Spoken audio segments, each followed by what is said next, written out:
မေတော်ကြီးကအင်ဂျင်တိုင်းကြိုင်ပြီးမှမတ်တက်ရက်ပြီးတော့ခေါ်တယ်ဖြစ်တယ်။နော်ရတယ်နော်။လောလောလော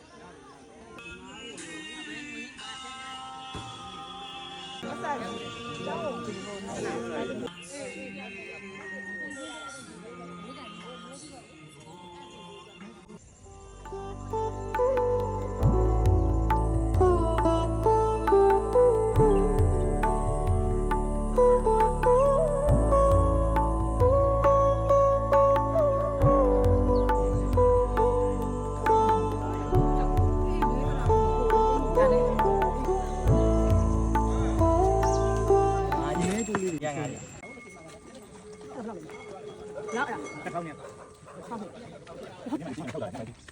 တရားတဲ့မခုတရားမှာချက်ကိုတော့လို့ရှာနေစပရိအဲ့ဒါရှိတယ်ငိုတော့မတာ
ဒါပေမဲ့အဲ့ဒါခုစစ်သားခံနေကြပါအဲ့ဒါဖွဲ့စစ်သားခံနေကြမြတ်စွာဘုရားရှင်အသေးတော့